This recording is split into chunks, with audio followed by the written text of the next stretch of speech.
Willy Wonka, a pre-eccentric chocolatier, came from the pages of a popular book series from Roald Dahl that has been adapted into two good films and what have you in 71 and 2005.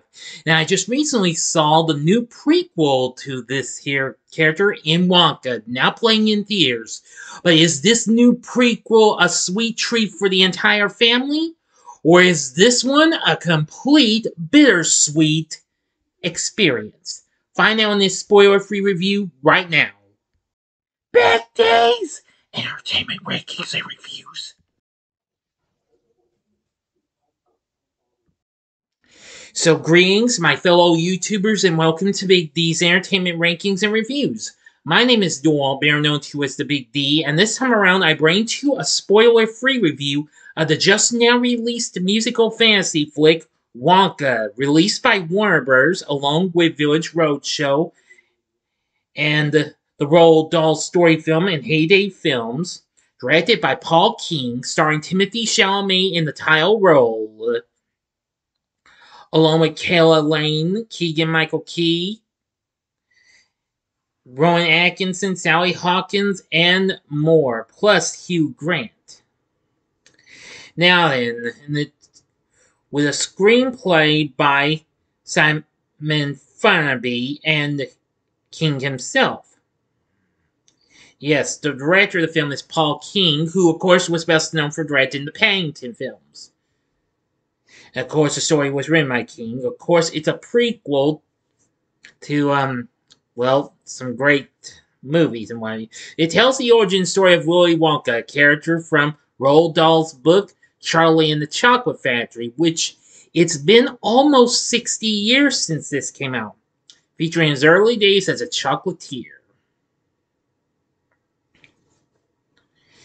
Now, anyway, I must say it is incredible and what have you. I didn't think we were ever gonna get one, but we got it alright. Anyway, our story starts with Willy Wonka, an aspiring magician, inventor, and chocolatier, arriving at a European city to fulfill his dream of opening his chocolate shop at the Galleries Gourmet. While quickly burning through his meager savings, he decides to stay at a laundry boarding house owned by the devious Miss Scrubbit and her henchman Bleacher. Despite an orphan who stays at the house named Noodle, warning him to read the fine print, he's unable to read it due to being illiterate and signs the contract, which forces him to pay excessive charges during his stay. So a confident Wonka goes to the Galleries Gourmet to sell his hover chocks, which make those who eat them fly. However, his chocolates are mocked by the three main chocolatiers, Fickle Gruber, Prodnose, and Slugworth. And Slugworth calls the police to confiscate his earnings.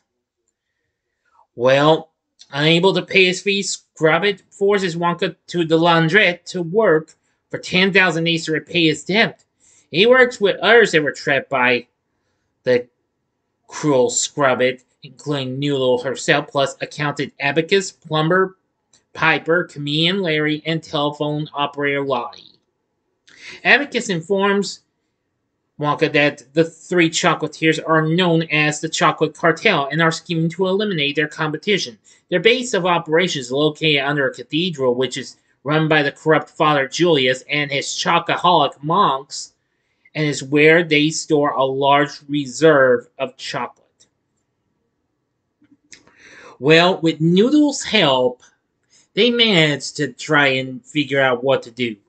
But that's all the story I'm going to give to you. I'm not going to get into no more details, because if I do, it's going to bore the audience and what have you. So anyway, I'm going to go ahead and get into my thoughts on this. I must admit, this was really good than I had hoped for. Really something. Now, the film contains elements from the classic Willy Wonka and the Chocolate Factory with Gene Wilder from 1971, such as musical songs and the designs of the Oompa Loompa, who I'll get to in a little bit. I will say that it was really good. Now then, the reception for this is looking pretty good and what have you. So, and it's doing okay here so far since it started out. So it may be able to pull it off and have a pretty decent opening and what have you. Now, so far the film currently sits at 84% on Rotten Tomatoes, where it's already certified fresh since last week. According to them, and they say with director Paul King at the helm and some solid new songs at the ready, the warmly old-fashioned Wonka puts a suitably sweet spin on the classic character while still leaving some room for the source material's darker undertones. Definitely agree with that.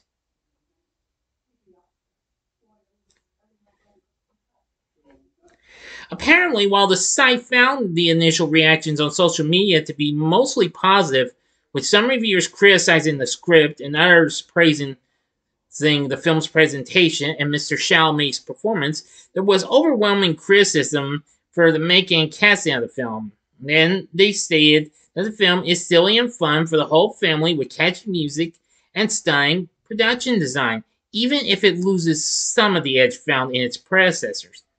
And the BBC reported that a number of critics likened the film tonally to King's Paddington films.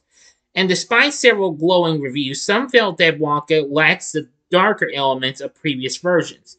And Chalamet's performance was both praised and criticized for his singing, and some consider him miscast.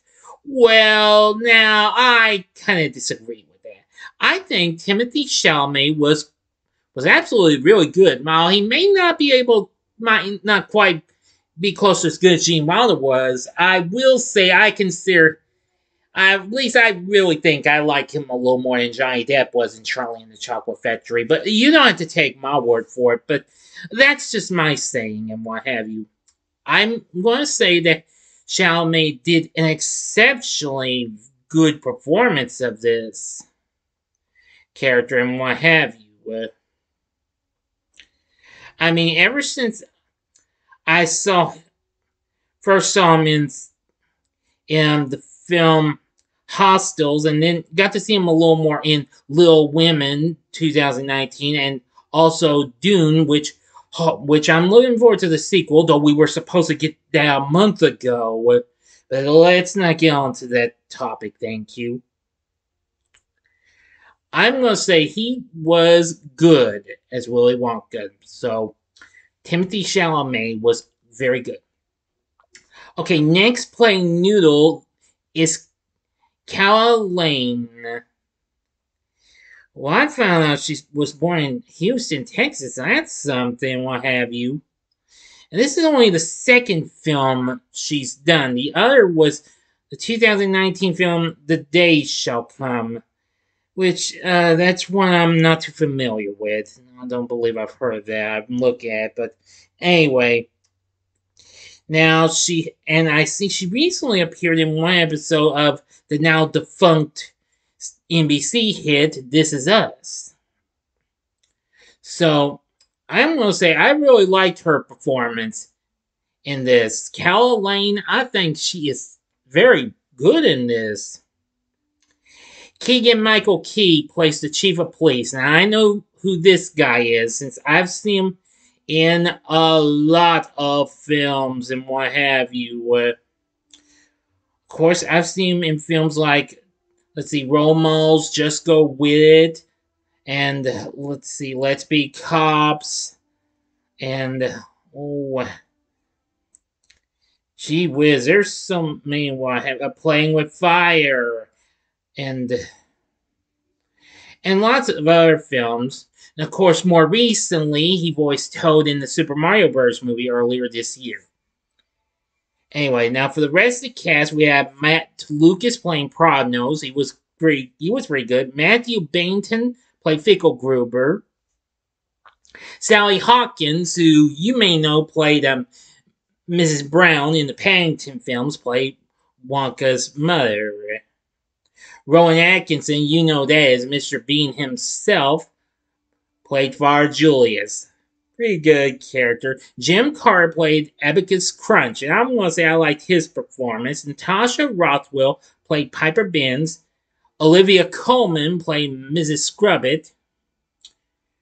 Rich Fulcher played Larry Chugglesworth. And Raki Dakar, if I mispronounced that last name, I apologize, played Lottie Bell. And Tom Davis played Bleacher. And Hugh Grant did the performance of Lofty, the Oompa Loompa. Now, I'm going to say he was good.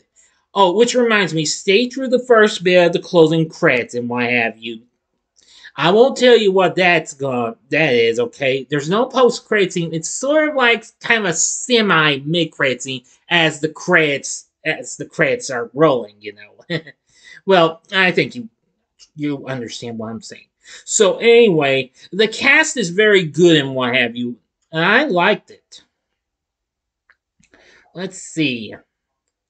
Now, I'm trying to see. Neil Hannon, who's lead singer of let's see, a pop band from Northern Ireland, I'm afraid I'm not too familiar with, called The Divine Comedy, contributed original songs for the film. And Joby Talbot composed the musical score. Yes. Yeah, he had recently composed the scores for Illumination's Sing movies, as a matter of fact. Anyway, so you know that's pretty good too. So overall, I thought it was good. I only have just a slight issue in Miami, but it doesn't. But those don't deduct any points and what have you. Now, some of the songs were good and some were fine, Miami, but I still think that. But they may not come close to being as good as the ones we remember from the other two films, but still, I will say I enjoyed them. We actually hear kind of a new type of version of the Oompa Loompa song, like what in the same style we heard in Willy Wonka. And of course, Pure Imagination, if you remember that song. Anyway, Wonka was exceptionally good. If you liked the two films that came before this, then I think you'll feel right at home with Wonka. Heck, if you like Paul King's Paddington films, I think you'll like this too. The story's good, the music and songs aren't too bad, the cast is good, so is the characters in my view. Definitely go see this film in my view. I think Wonka was really good. For my score, I'm going to give Wonka 5 stars, which of course means on a scale of 1 to 10, I give it a 10.